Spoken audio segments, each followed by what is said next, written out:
What's good, team? Right now, I'm about to bring you guys another Explained series today, and in this week's episode, I'll be bringing you guys the Dark Synchro Deck Explained and in-depth analysis. A lot of you guys voted for this deck last week, and I can understand why, because it's one of the top decks in the meta right now, and it looks very fun to play with. Honestly, I was just looking through the deck to make the video, and I'm just like, wow, this deck can do a lot. So without further ado, let's begin. Starting out by saying, I'm going over a brief analysis for the deck.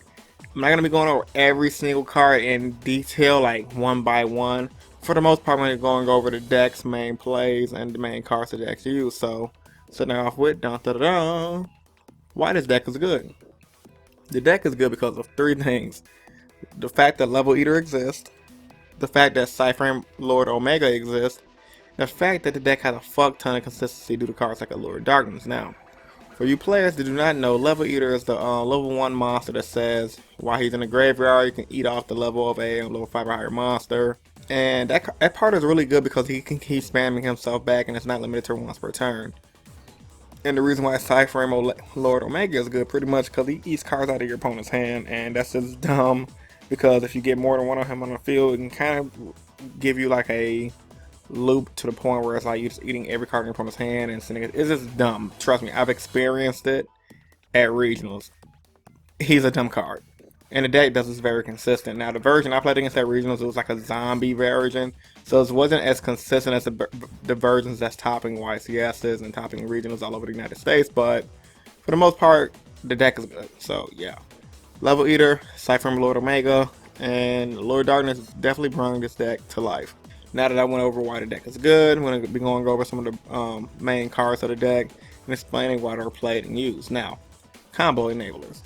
This deck's main three combo enablers, from what I've seen while doing research for the video, is Level Eater, Destined Here Malicious, Blackwing, Gofu, the Vex Shadow. Level Eater effect: if this card is in your graveyard, you target one level 5 or higher monster you control, reduce the level by 1, and if you do, special summon this card. This physical card in the field cannot be attributed except for tribute summon. Duh. Malicious: you can banish the card from the graveyard, special summon one Destined Hero Malicious from your deck. Blackwing, Gofu, the Vex Shadow. Pretty much you can special summon him from your hand while you control no monsters. When you special summon, you can bring out tokens, but most players, from what I've seen in deck profiles, majority of the time they're not going to bring out the tokens because the tokens just get in the way. You just mainly want to bring out Gofu because for one, he can't be chain max seed to. For two, he's going to help combo with things like Level Eater to get the Synchro ball rolling. And yeah, he's a tuner. So overall, these main cards can be used for multiple combos. And the reason why I'm not going to be going in combos in this video because for one, I'm not an expert with the deck. And for two, there are so many different combos this deck can do because it's a synchro deck in general. This damn video will probably be over 50 minutes to an hour. So I would highly recommend looking up dark synchro combos because I would not be going over a fuck ton of combos in this video. Because honestly, it's just synchro this, synchro that, unsync. It's just too many, it's too intricate. And for me to try to go over some shit like that, I'm pretty sure I'll mess it up. So yeah. For the most part, these are the main cards and combos. You know, Malicious, simple combo, use him with Plague Spreader, search a deck for another Malicious, bring out a Plague Spreader, etc. Level Eater, you eat off the level of monster, make a lower level, and then if it's a tuner, you sync it up. Like for example, you can go Blackwing Vex Shadow, summon Level Eater, Synchro for 6, level eat off the monster, you just bring back, and just continue going from there. So yeah, crazy combos with these guys. Graveyard fillers now. This deck has some good graveyard fillers. The main ones the deck uses are Armageddonite, Foolish Burial, and Dark Grepher. Now, Armageddonite, simple effect. When you summon him, you just send a dark monster from your deck to the graveyard. Foolish Burial just sends any monster from your deck to the graveyard. And Dark Grepher is one of the most powerful ones in the deck. You special summon him from pitching a level 5 or higher dark monster, so you can combo him well with the Blackwing card. And then once per turn, you can send a dark monster into the graveyard, fueling your graveyard even more, to send a dark monster from your deck to the graveyard. So he just pitches a lot. He helps set up your Malicious plays, help you set up your Blackwing Gofu plays, your Level Eater players. I mean, he's just one of the main, he's a combo enabler, and he's also a graveyard filler. So it's kind of like, this slide is like combo enabler 2.0. But all these cards are very important for the deck, mainly because of the Level Eaters, and mainly because of Destined Hero Malicious, because, oh yeah, and Plague Spreader too, because once you start getting those cards to the graveyard, to fuel the graveyard, like for example, you can bring out Dark Grepher, pitch a, let's say for example, if you have a dead Malicious in graveyard, to send a plague spreader, and now you have a good combo to bring out things like psy-Framelord or Omega to start your hand loop combo. So that's really good, by the way. Now this deck has a lot of tuners in it, and there are some must-have tuners. Now, be granted, there are a fuck ton of tuners in this game, but this is Dark Synchro, so I'm talking about the main ones the deck uses. And obviously Blackwing gofu is a tuner, but I didn't have enough. I already talked about that card already. So you have the Plague Spreader Zombie. For you guys that do not know what Plague Spreader Zombie do, this card is in your graveyard. You can place one card from your hand onto the top of your deck, special summon this card, but banish it when it leaves the field. So main things you're gonna want to do with Plague Spreader, you're gonna want to normal summon him, synchro off with your malicious, banish malicious, get out of malicious, send a card from your hand to the graveyard, bring out Plague Spreader Zombie, and do it again. Simple combos. It's been going on for a while. Now, Glow Bulb is a good card to the deck as well, because if you send it with Foolish Burial, bring it out with a 1-for-1 card to the deck use, you can pretty much get 2 Synchro summons. So yeah, he's pretty much self-explanatory. Then we have the red we have the red resonator guy over here. The deck runs another resonator as well, but the red one's the main one from I've seen a lot of people talk about. When you normal summon him, you can special summon 1 level 4 or lower monster from your hand. When this card is special summoned, you can target one face of monster in the field, gain life 1/6 to attack. So I heard players talk about in certain situations you can soul charge him back out of the graveyard, right along with a heavy synchro monster, and pretty much gain the life points back you just pay for the soul charge. So that's a really cool combo with him. And you can just normal summon him, special summon like say Armageddon Knight, and start off more combos. So while these are the tuners, guys, these are also good combo cards. So yeah. But these are mainly some of the must-have cards you have to have in the deck. So if you're on a budget, you can't play every card this deck has. You must at least try to play these cards, at least. So next up. Now, the deck doesn't run many spells. It's mainly like maybe 6 or 9 spells, and those are the main ones the deck uses. And the deck really runs no traps either. Some builds might run one like a random treacherous or vanity examination. So yeah, main spells. Allure of Darkness, consistency card for the deck, really good. From watching the deck profiles I saw for this deck, a lot of people say Allure of Darkness gave this deck the unnecessary speed it needed to be just good, because I mean Allure, draw 2. I mean any draw card in general is gonna be a good card. Then it has the Resonator card. You can use to add your Resonator cards from the deck to your hand, which is gonna add more consistency to the deck. And then Instant Fusion, of course. You bring out Northern brings out a guy from the graveyard to start more loop dupe herp derp combos. So yeah, these cards have to be in the deck, no exceptions. Now these are some of the most broken spell cards in the deck. Same thing, no exceptions. I mean, they're OP for a reason. Soul Charge, because it's fucking Soul Charge. It can just start combos like crazy. 1-for-1 because it tutors things like your Glow Bulb, your Level Eater, your Jet Synchron. It's just so good in the deck.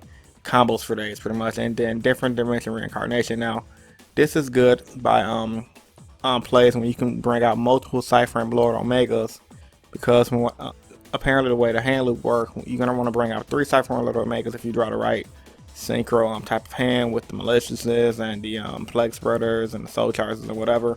You can eat a 4th card out of your opponent's hand by using DDR, bring back your Omega to use this send card from the hand to the graveyard effect again.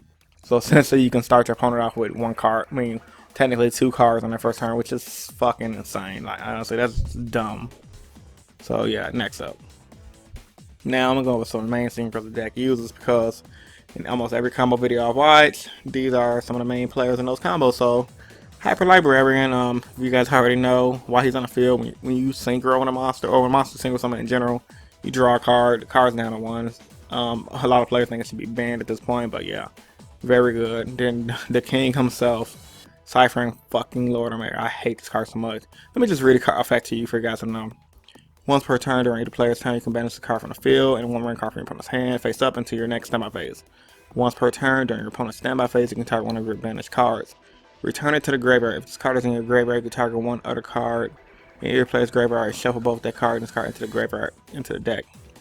So yeah, the main thing you're going to use is eat your opponent's hand. If you can make 3 of these going first, which this deck can do if they draw the right setup with like Tatsunoko, Hyper Librarian, fueling their hand with more cards to do more combos. It's pretty much GG no re, which is why a lot of players believe this card should be limited down to 1 and or banned. Then Tatsunoko, he's just a good card in general. When you synchro summon, he's a tuner, and you can synchro with a card in your hand, which is always good because it's saving you from wasting your normal summon, which is always a good thing. Now, other good cards the deck runs. So the deck runs things like a Cell Synchron because it runs the Jet Synchron to abuse the Cell Synchron. The deck runs Beatrice because it abuses Destiny Hero Malicious, and not to mention with the Level Eater card, you can eat some of that. You can eat some of your Synchros down to make Beatrice to send more cards to the graveyard. So that's always good for consistency. It runs Rhoda, of course, for consistency. Trishula, it's one of the better cards in the deck because it's Synchro. Yeah, the Formula Synchron because obviously you're going to want that consistent draw power. Then of course your Jet Synchron to go with your Excel Synchron. So yeah, this deck runs a fuck ton of good cards. Every build's gonna be a little different, which is why I include every deck on this, every good card. So I mean, more of the expensive builds, of course, is gonna run things like Pot of Desires and etc. But for the most part, yeah, this deck runs a lot of good shit. So yeah, Dark Synchro. That's Dark Synchro in a nutshell, guys. So final thoughts for the deck. The deck is very scary due to the fact that if it goes first, you can pretty much lock your hand out of the duel. Yeah, that's fucking stupid. Even if it goes second, you can get Trishula, and they're gonna side the Twin Twisters and just go ham on you. The deck is fairly consistent from what I've seen online and in person. Obviously, the deck is topping on the regional scene, so it must be pretty consistent. I mean, 3 Allure Darkness, Instant Fusion, etc. is just stupid. So overall, guys, the deck is tier 1. There's nothing more to say about the deck. The deck has proven a point to be good, and yeah, ain't nothing to say about it. So with all that being said, hope you guys enjoyed this video, and if you did, give it a big thumbs up. Just like last week, I want you guys to vote in the right hand corner for next week's episode of the Explained series. So as I always tell you guys, if you're a new viewer to the channel, I'd love for you to subscribe for more competitive Yu-Gi-Oh content. I upload 3 times a week. On Mondays I do my general discussions, on Wednesdays I do my top 10s, and on Fridays I do my Explain series where I explain Death Knight's types in detail. Also, as a lot of you guys have already been knowing, I've been promoting in every video. I set up a GoFundMe account and my PayPal account for you guys to help donate if you want to help me get to YCS Minneapolis. I plan on going to YCS Minneapolis regardless if you guys donate or not, but I do kind of need a little help due to the fact that this trip is pretty much last minute. My boss just gave me the days off last week, so I'm trying to scrap together as much change as possible to get there. So any type of donation is appreciated. You can, if you want to send something lower than $5, I would just recommend sending it to my PayPal because unfortunately GoFundMe don't allow you to send anything less than $5 to fucking GoFundMe, so that's stupid.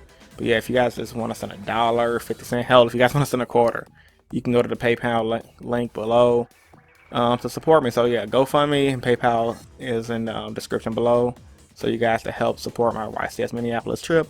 Now we'll be doing rewards, like trying to get you guys deck profiles. If you guys see me at the event, obviously I'll give you guys shout outs on the channel, you could be in a video, and etc. So yeah, let's make this shit happen. So yeah, I already did my outro, so yeah, this is Chris from Team Innovation, and I'm signing out. Peace, guys, and stay innovative. Also, add me on Twitter at InnovationYugioh. Alright, and I'm out. Peace. About the top 10 most hated Yu-Gi-Oh cards in our current format. Now, the reason why I wanted to make this video is because there's a lot of cards I personally hate, and there are a lot of cards that I know that make you guys rage.